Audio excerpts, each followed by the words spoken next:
significant amount of technology disruptions that are in play.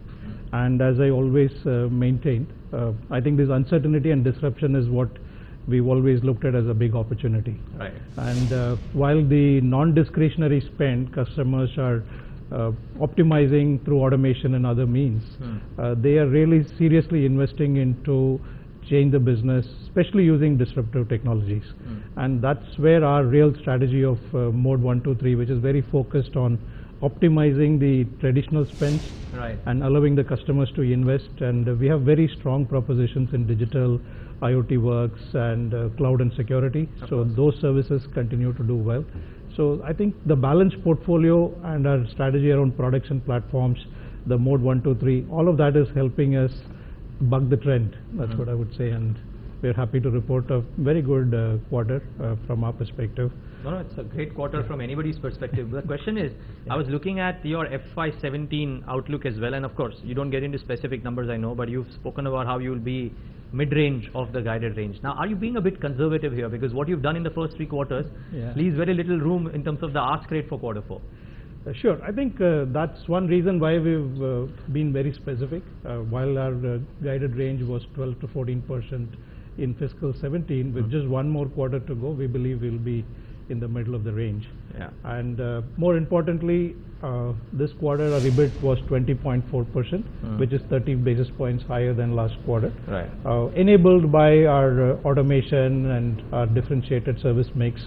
And there is growth in all service lines this quarter. Application services grew 2%, infrastructure grew 2.1%, ERS, or engineering and R&D services, has kicked in a 7% growth, and BPO, after a few quarters of softness, even BPO has picked up some growth. So growth in all segments has definitely helped us improve our margins.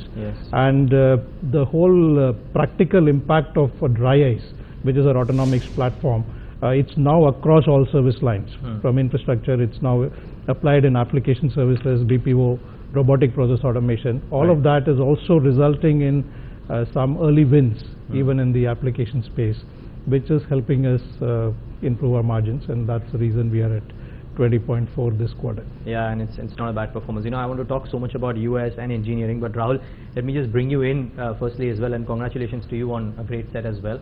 Now, you know, last quarter when I was talking to Vijay, we were talking about Europe and financial services, and how, while there might be a quarter or two of disruptions, broadly the kind of deals that you guys have entered into and are entering into will hold you in steady state. This quarter, financial services by and large and Europe individually have done remarkably well. Yes, that's right. You know, we've been investing quite a bit to make sure that, you know, we have a right sales engine in Europe. And, you know, we've historically also had good clients in Europe. So I think a combination of renewals and growth of existing lines, as well as some nice breakthroughs, are what is keeping us going strong. So how are conversations shaping up? I mean, are European financial services companies still in the same line of conversations? Because a lot of people say that Europe might be on its way to getting mended, and that might actually, and a lot of these clients might want to spend more. Are such conversations happening? Right. So, you know, I think not much difference between, at least in the financial services, these tend to be global clients, you know, because our customers tend to be, you know, Fortune 500 customers, the large ones. So they are essentially very closely connected between trends in Europe and US, and seeing some growth there, and new deals coming on the digital side. That's the trend I see both in Europe and North America. Before we get to the strong suits, manufacturing is a strong suit this quarter. Quite a bit of growth, and unexpected, or you think this is the way of things to come? It was expected. Just taking on from where Rahul mentioned, I think a lot of our growth has also come from our existing customers. If you see our top 5, top 10, top 20, all of them have grown faster than the company growth rate. So that's again a validation or the effectiveness of the client partner strategy that we introduced a couple of quarters back in our large accounts are already showing some early benefits of cross-sell and upsell, and that's another reason for those growth.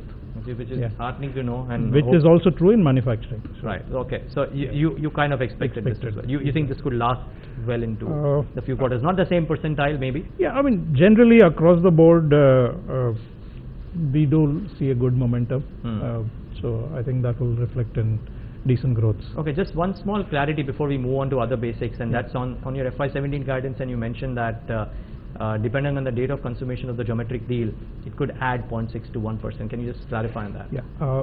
See, when we started the year, we said we will be on constant currency 12 to 14% revenue growth, and that was at an average of FY16 currency rates. We continue to maintain that, and given that there's only one more quarter to go, we are guiding that we will be at the midpoint of the guided range. So when we had guided, there were certain exclusions that we had done. So after that, we have done some acquisitions and IP partnerships.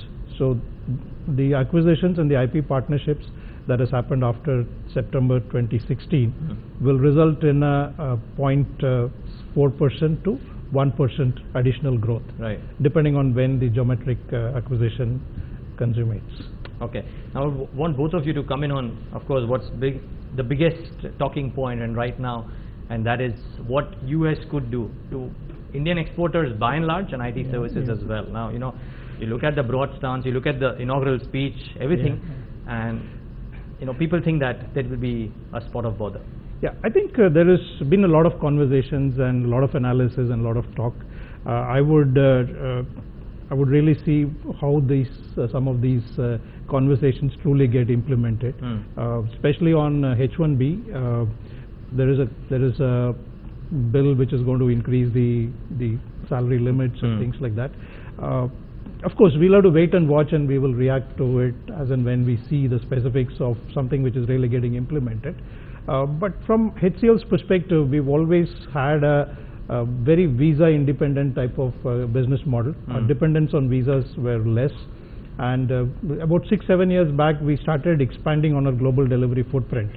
In the US we have 6 global delivery centers, and a very high percentage of our people are locals.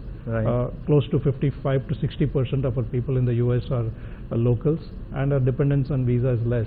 So I think we'll continue to pursue the same strategy, trying to hire more locals. We are further strengthening our recruitment engines in the US and other parts of the globe. I do believe we are well equipped to deal with some more stringent measures on the visa regime.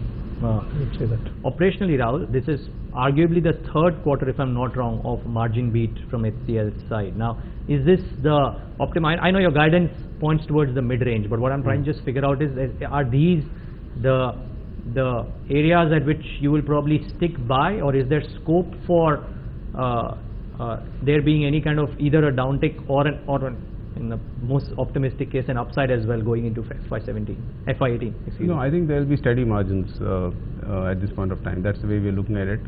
You know, our mix has improved a little bit over the last quarter. You know, but other than that, I think the margins are more or less in the steady range. Yeah, I think the last 7 or 8 quarters now, you guys have been like this, which is actually a very good thing.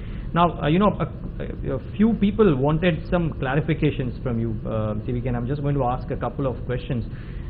One of them are saying that the management's comments on the demand environment so far indicates zero impact of the macro factors on the business. Now, you don't believe that there will be an impact, or you think it's too early to call an impact, so let's wait and watch how things shape up?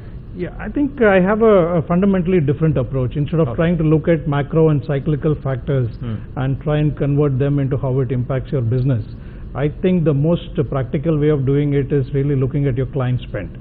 And the client spends are constant or marginally increasing. I think that's the reason for our confidence and optimism. I mean, while there is a macro factors, I mean, it's really the customers whom you're engaged with, and then where you have a pipeline. That's really what really makes the true impact to your quarterly growth or annual growth. And given those considerations, and our strategy is, as long as you continue to be relevant to your client, where they're looking for cost optimization and efficiencies in our Mode 1 services, and innovation, business outcome oriented services in Mode 2, where we have very strong propositions in digital. And this quarter, in fact, we had several large wins. There were 9 transformational wins. A couple of them are very sizable digital opportunities which we have won. So it's really we have a very differentiated proposition on the digital front, which is a little bit different from what the traditional industry commentary is. It's not so much of implementing SMAC, and we are focused on design thinking based transformation using digital technologies. And we are concentrating on really creating the digital enablement layers, whether it is DevOps or continuous development or cloud enablement, or these are some of the fundamental components which really help an enterprise to build more digital solutions on top of their current landscape. I think that's where a lot of spend is going, and that's where we are focused on, and that's given us this couple of large wins as well. So what do you worry about? I'm sure there's something that keeps you awake. Yeah, I mean, of course, we have to, there are lots of discussions on what will happen to the visas, what will happen to the... So that is one. That's one. I think it's not a worry, but it's something which we want to keep ourselves glued on to and react appropriately, and that's really what it is. And it's again, as we scale, it's our ability to continue to execute well. I mean, we are getting into more and more complex programs, and execution, I think, is really going to be the key differentiator, which will drive growth as well as margins and client satisfaction. Find us on Facebook at facebook.com/ETNow, and don't forget to click the like button. You can also follow us on Twitter at ETNowLive. To stay updated with all our programming, hit the subscribe button on our YouTube channel by logging on to youtube.com/user/ETNow.